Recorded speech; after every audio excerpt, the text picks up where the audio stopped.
Olá, sejam todos muito bem-vindos ao NP Agro e, mais uma vez, estou aqui com meu parceiro Fernando Lopes. Fernando, bem-vindo aí. Com quem falaremos hoje? Oi, Alexandre, boa tarde, né? Eu não sei que horas as pessoas vão ver, mas é boa tarde.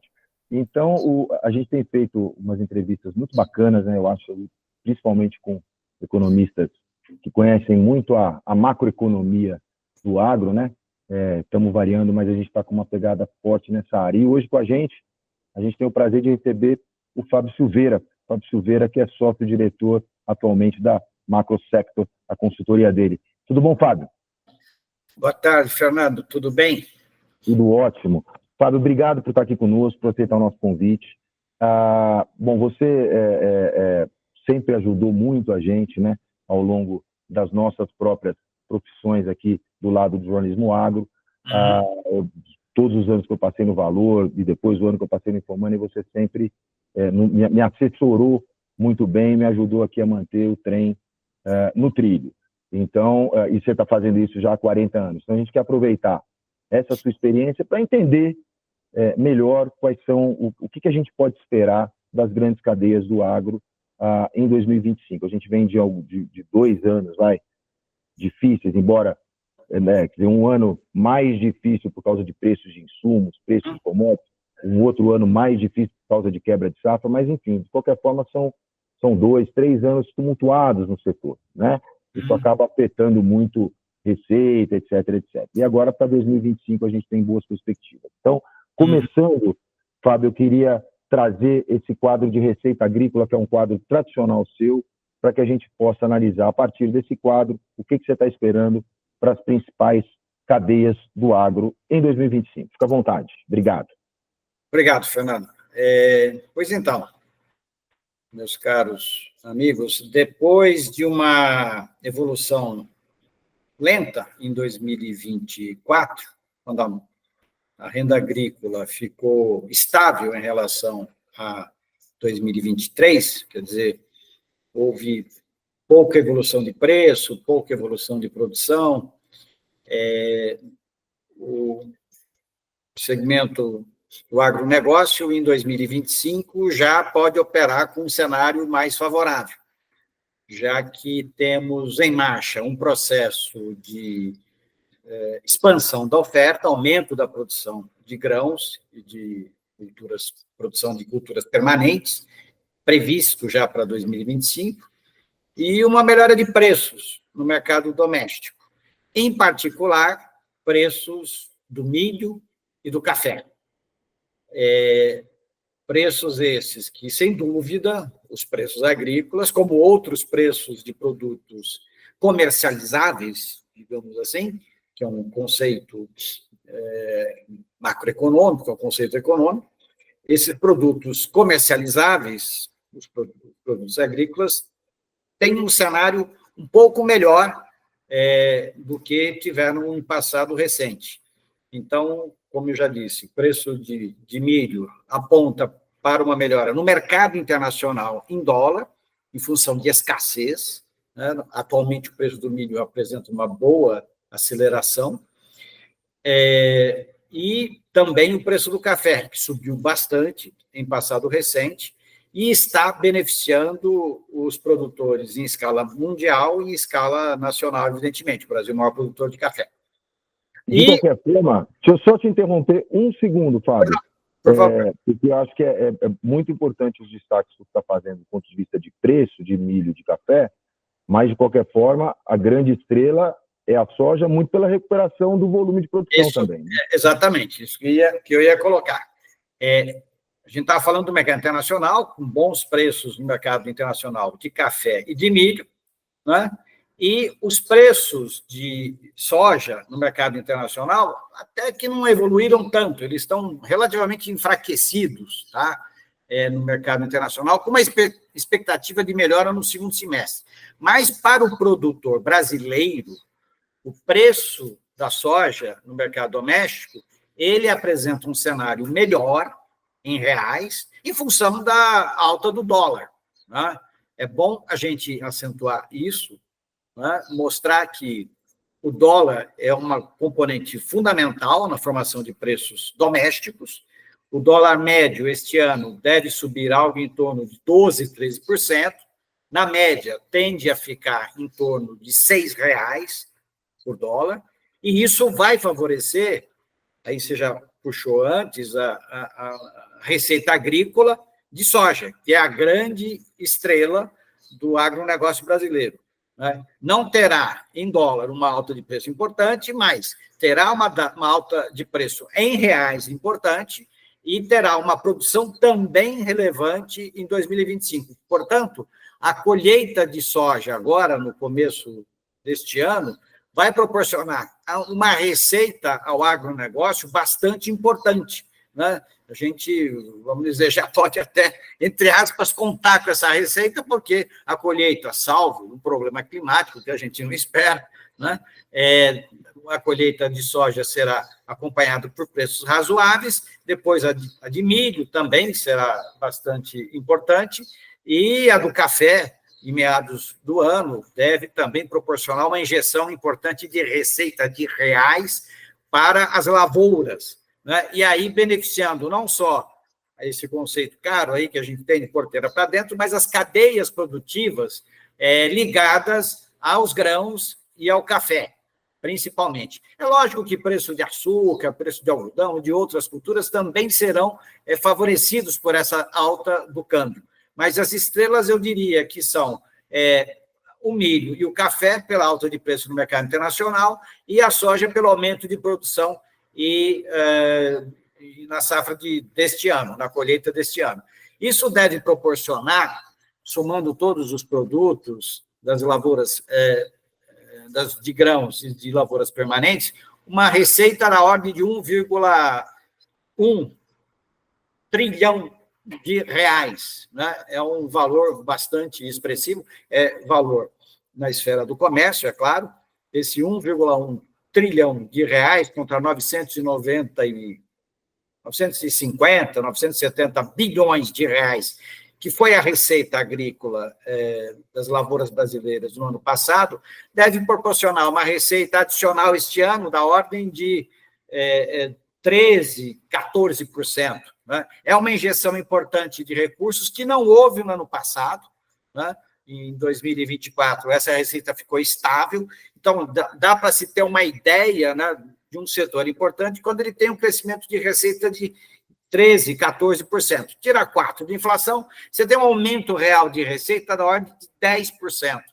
Esse aumento da ordem de 10% vai acionar, vai disparar as atividades de vários segmentos, tanto do ponto de vista urbano, rural quanto urbano, prestadores de serviço, enfim, fornecedores de insumos para o agronegócio, fertilizantes, defensivos, enfim, serão beneficiados por uma receita que terá uma evolução bastante grande, que não teve em 2024 e 2023. Então, é um cenário, lógico, não é para ficar soltando fogos antecipadamente, mas temos um cenário bastante favorável para a recuperação de receita agrícola em 2025.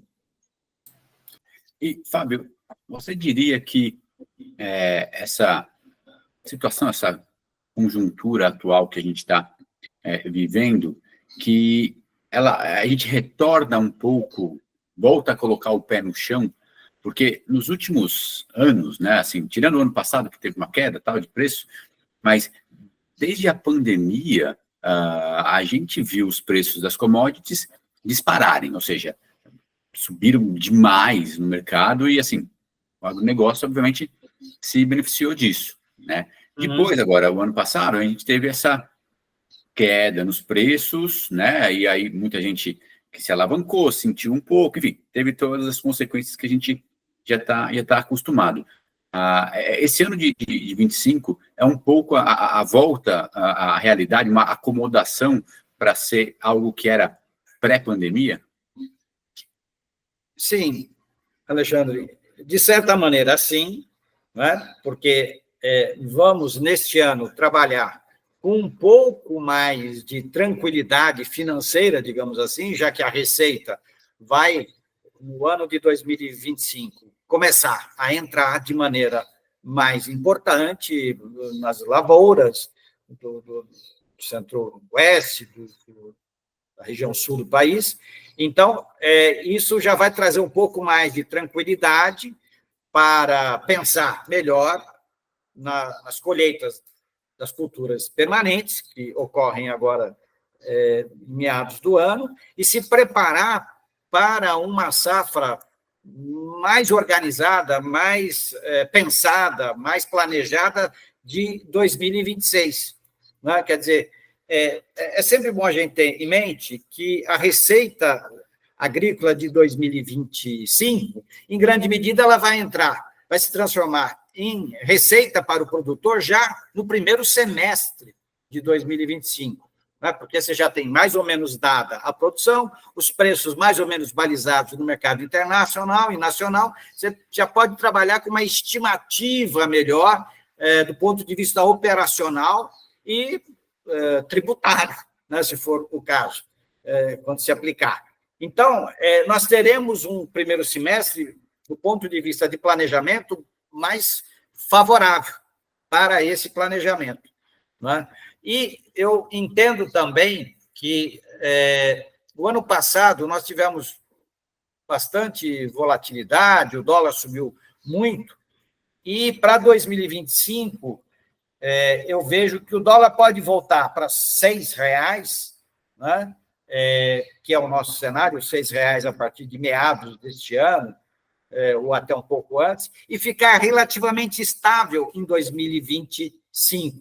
Ou seja, do nosso ponto de vista, os condicionantes de preparo da produção agrícola de 2026, o planejamento, eles serão relativamente mais tranquilos, porque serão feitos sob o estigma de uma receita melhor e uma taxa de câmbio bem favorável, um patamar de R$6, e relativamente estável ao longo de 2025. Então, as pré-condições para o planejamento e para as atividades operacionais do agronegócio, eu acho que elas são mais favoráveis nesse ano do que eram no ano passado, que começou o ano com $1 a 4, depois o dólar foi a 5, foi a quase 6, voltou, houve muita volatilidade em 2024, por conta, inclusive, do risco fiscal, né? Ninguém sabia direito se teria um equilíbrio fiscal ou não.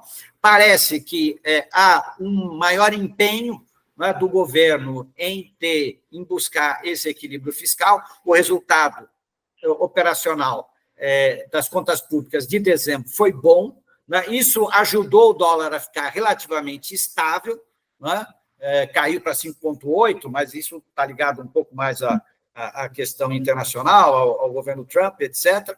Mas esse dólar relativamente estável, em 5,8, R$6, deve facilitar a vida do produtor agrícola em 2025.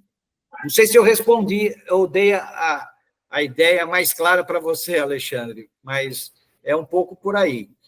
Não, está claro. Pode insistir, se você quiser insistir em algum tópico, não tem problema.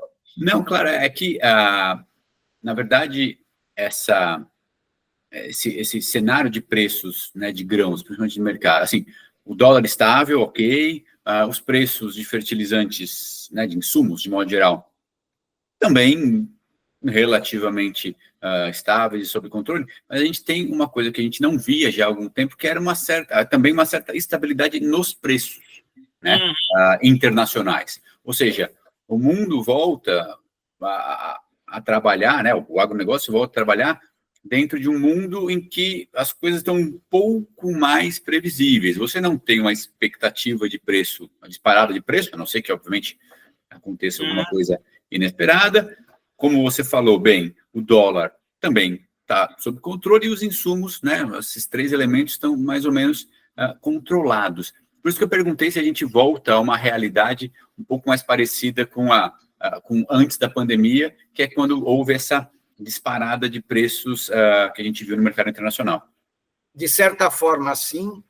Só queria chamar a atenção para o seguinte: o mundo passou por momentos aí de turbulência ligado à pandemia, desaceleração, aceleração, guerra da Ucrânia, que o preço dos fertilizantes subiram bastante, mas depois houve uma certa normalização, e nós caminhamos em 2023, 2025 para um crescimento global de 3,2%, né? Que é mais ou menos a taxa de crescimento da economia mundial em 2024, e caminhamos em 2026 para um crescimento um pouquinho maior, talvez 3,3, 3,4 de crescimento da economia mundial.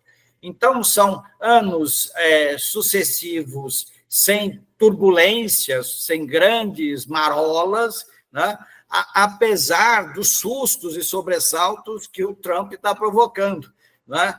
Mas isso, de certa forma, está sendo mitigado, pelo menos, pelo fato da economia europeia apresentar um cenário de crescimento melhor no segundo semestre, a economia chinesa crescendo também na faixa de 4,5%, eventualmente 5%, a Índia crescendo, a Rússia crescendo. A Rússia foi afetada pela guerra, ou ela se afetou pela guerra, né? Mas, tendo dificuldade de negociar com os europeus, a Rússia foi negociar com os asiáticos lá pela ponta leste. Então, você tem a economia mundial meio, digamos, evoluindo positivamente, trazendo uma certa estabilidade dos preços no mercado internacional. Isso favorece o mercado brasileiro, porque ele começa, como eu disse, com o ano de 2025 com uma receita maior, né, com uma estabilidade do câmbio, que é um problema nosso. A taxa de câmbio é um problema nosso. Então, se a gente tem a taxa de câmbio que deve ficar relativamente estável, não deve subir muito, porque conseguimos mais ou menos ter um equilíbrio fiscal, conseguimos ter um saldo comercial importante em 2024, devemos ter novamente em 2025. O ingresso de investimento direto no país continua razoavelmente bom, vai ser menor esse ano, mas ainda o investimento no país é considerável. Tudo isso ajuda o agronegócio a ter uma dinâmica um pouco mais razoável, né, de definição de atividades mais, não vou dizer tranquilas, né, mais previsíveis, né, que é o que todo mundo deseja, previsibilidade na hora, não só que vai plantar e vai colher, mas previsibilidade também no cálculo dos juros, na receita, no pagamento de despesas. Tudo isso facilita a dinâmica macroeconômica, em particular a econômica do agronegócio. Né, Fábio, uma palavra lá atrás, que é planejamento, né? Acho que o que o Alexandre está dizendo, essa volta ao normal, ainda nós sabemos disso, o Alexandre também sabe, eu também sei, claro que algumas cadeias estão se ajustando ainda, né? Ainda há, claro, produtores de grãos alavancados, nós sabemos disso, né? Há redes de varejo de insumo ainda se ajustando depois dessas turbulências todas que a gente viu aí com pandemia, com invasão da Rússia, com problemas ambientais na China, enfim, a gente sabe disso, a gente acompanhou isso. Mas planejamento é uma palavra muito importante dentro disso que nós estamos falando. E com todo esse cenário que você está traçando, claro que dependendo do clima, porque além de tudo tem o clima, né? Dependendo do clima, a gente pode partir para o plantio da próxima safra de grãos, a 25, 26, né? Quer dizer, de uma maneira muito melhor coordenada, né? Isso, essa é a ideia. Né? Quer dizer, nós vamos ter, grosso modo, são 100 bilhões de reais a mais em receita agrícola esse ano versus o ano passado, o que significa que a gente sabe como é que funciona o produtor, vai investir, é mais investimento nas lavouras.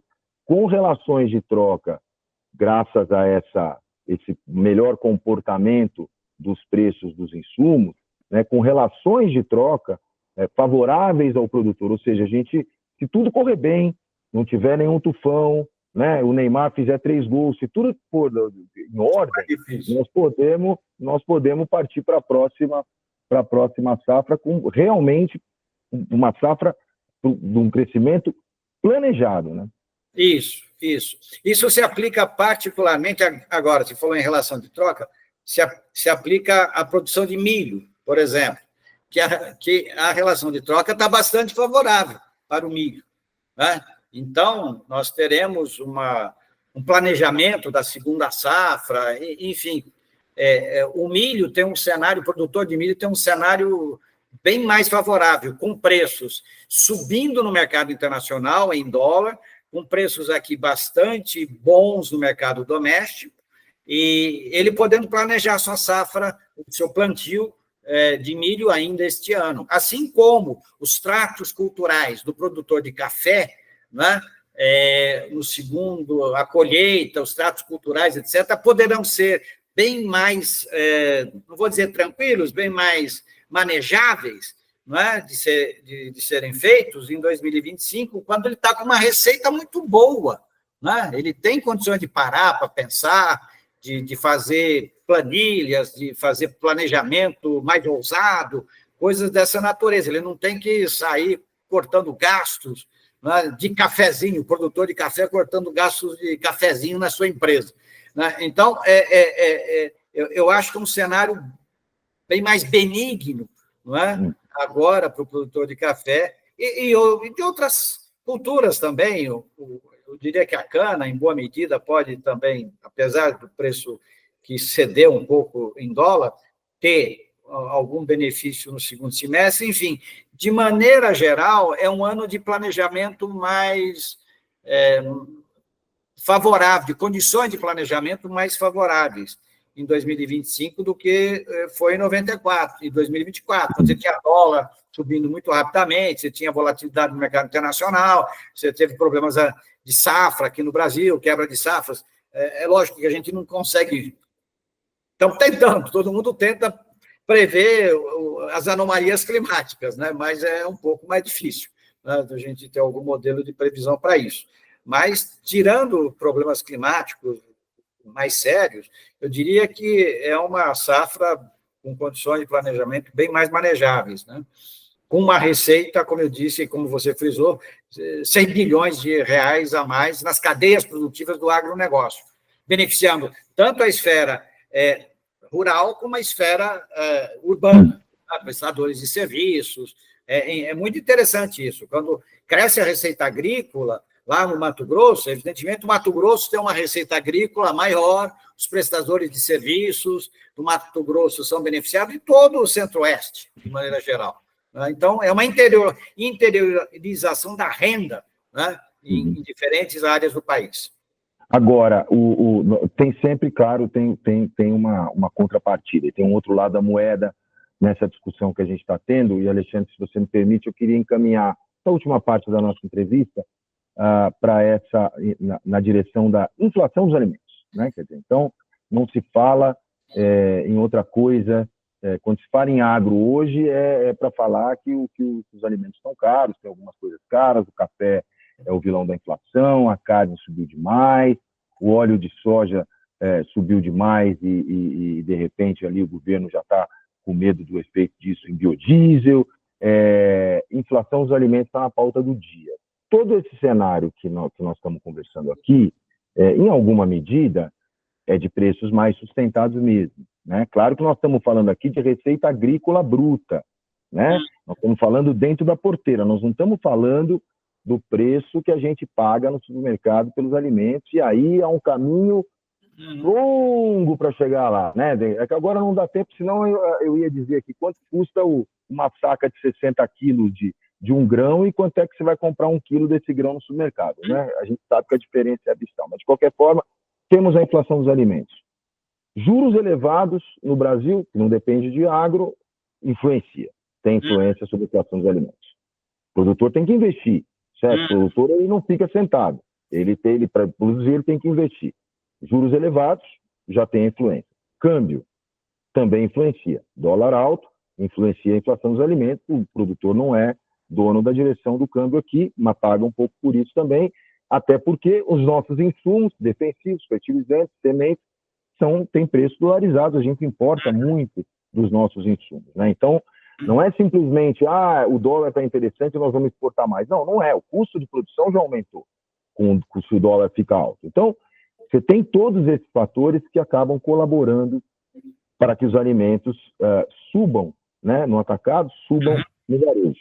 Mas nós estamos diante agora do início da colheita, já estamos colhendo, né, a safra 24-25, algumas culturas, a gente já começa a ter preços em queda. O arroz, por exemplo, o CPEA fez hoje um levantamento, o arroz está no campo, né, não estou dizendo no varejo, no campo, o arroz está nos menores níveis desde 2023, por exemplo, né? Então, a gente tem essa colheita que pode ajudar, pode arrefecer um pouco ali essa pressão sobre alguns preços de alguns produtos. Mas, diante de tudo isso que nós estamos conversando, o que você acha que a inflação dos alimentos ela vai ser um problema para o ano inteiro? Não, porque no nosso cenário, a primeira condicionante na determinação de preços agrícolas é a taxa de câmbio. Então, a taxa de câmbio, daqui para frente, nós enxergamos ela relativamente estável. Talvez saindo de 5,80, chegando a 6, 6,5, 6,10, algo assim. Em termos percentuais, é pouca coisa. Então, essa é a primeira condicionante no sentido de mostrar que preços agrícolas terão uma pressão altista, como tiveram em passado recente, ainda agora no primeiro semestre, né, primeiro trimestre, porque são cadeias curtas. A cadeia de produção agrícola ela é curta quando comparada com a cadeia de produção de automóvel, por exemplo. Então, a alta do dólar, ela diretamente bate no preço do milho, da soja, do algodão, de maneira mais rápida do que bate no preço do carro, quando bate no preço do produto têxtil, né? Então, a pressão agrícola que está havendo agora, nesse começo do ano, ainda persiste, né, porque é algo recente, vai refletir a pressão altista do câmbio verificada no quarto trimestre de 2024. Agora, do segundo trimestre para frente, a gente vê um câmbio estável e, consequentemente, preços domésticos, com uma componente importante, que é o dólar, também relativamente estável.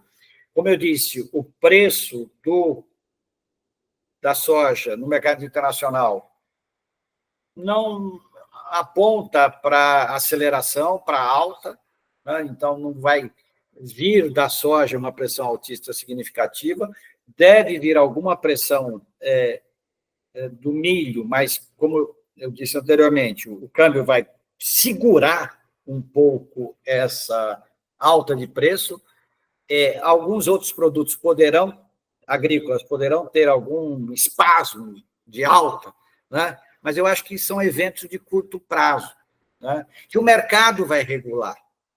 A gente não defende de maneira nenhuma intervenção no mercado, longe de nós pensar em tabelamento, coisa do gênero, porque isso é uma distorção completa e absurda das regras de mercado.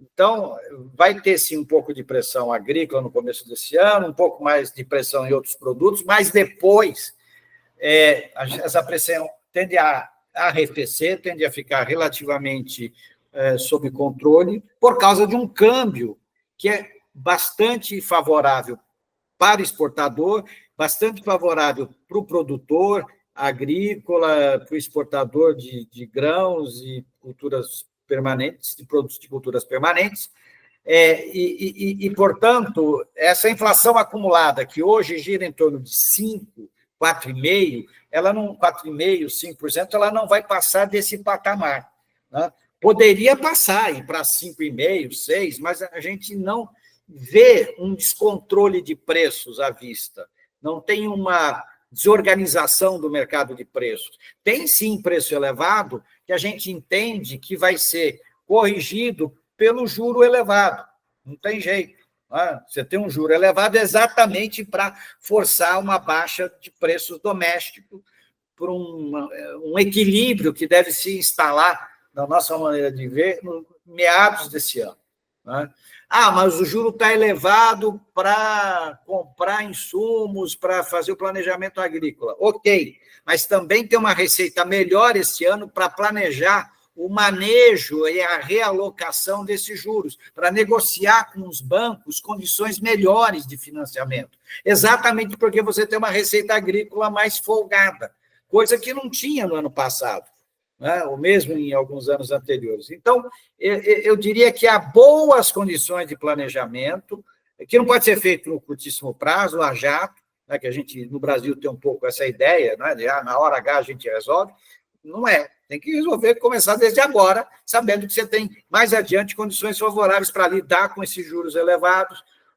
A demanda, sim, vai corrigir esses preços para baixo, é o mercado que vai corrigir, são juros altos que vão limitar a demanda, e a receita agrícola favorável que vai permitir ao produtor agrícola de pensar melhor o seu plantio, as suas compras, e o segmento fornecedor de insumos, né, fertilizantes, defensivos, sementes, etc., vai ter um ano melhor do que foi no ano passado. No ano passado, o setor de fertilizantes, por exemplo, teve um volume de vendas, de entregas, equivalente ao ano anterior, o que está compatível com a receita agrícola de 2024, que foi mais ou menos 0-0. A receita agrícola cresceu 0, as vendas de insumos também ficaram estáveis. Este ano, com uma receita crescendo em termos reais cerca de 10%, é evidente que você tem condições mais favoráveis para os mercados de insumos para as lavouras, para os produtores rurais. Né? Não sei se eu consegui mais ou menos deixar minimamente claro qual é o nosso cenário, né? Tratando de tudo um pouco, né? Dessas questões que você colocou.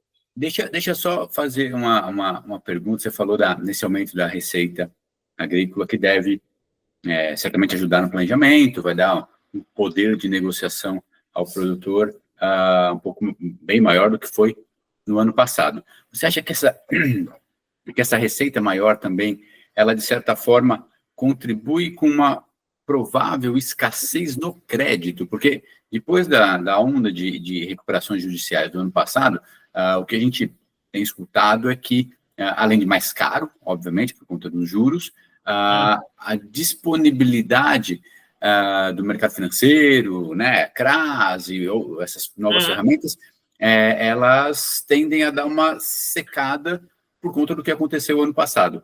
Essa renda maior, de certa forma, também compensa isso? Ela mitiga isso, né? Ela mitiga bem, e é bom lembrar, o ano passado, tudo bem, teve vários episódios de recuperação judicial, mas você teve um plano de safra que injetou, né? O plano de safra do ano passado injetou um recurso adicional muito acima da inflação, né? Para as diferentes culturas brasileiras. Entendo que o plano de safra desse ano deve ser também tão generoso ou mais generoso do que foi no ano passado, generoso no sentido de ser acima, né, da inflação, e a receita ela vai permitir que o produtor negocie melhor se ele estiver no corner, né, se ele estiver em recuperação judicial, se ele estiver em situação de crédito mais difícil. Coisa que não havia, que não houve no ano passado, né, em 2024, e que não houve em 2023. Você não teve um salto de receita agrícola muito grande também em 23. Então, 23 e 24 foram anos de razoável secura, né, no mercado de crédito agrícola e de receita agrícola, coisa que não deve acontecer já pelo momento que nós estamos, no ano de 2025. Como eu disse, estão bastante avançadas as condições de colheita, de preço, não há, digamos, possibilidade de você ter uma reversão drástica e dramática desses sinais para o primeiro semestre de 2025. Então, acho que mitiga bastante, eu acho que torna mais favorável as condições de negociação do produtor rural. Maravilha, maravilha. Fábio, olha, muito obrigado, a gente chegou ao fim aqui da nossa entrevista, mas quero te agradecer demais, mais uma vez. Continuamos juntos, sua assessoria aqui para nós é muito importante. Obrigado pelo seu tempo. Um grande abraço, eu passo a palavra aqui para o Alexandre, fazer o encerramento final aqui, em grande estilo. Muito obrigado, Fernando, agradeço as palavras. Fábio, obrigado mais uma vez, fazia tempo que a gente não conversava, vamos manter o contato, que é sempre bom ouvir as suas análises aí sobre a economia e o agronegócio. Até mais. Até mais. Eu que agradeço, Alexandre. Forte abraço aí para você também.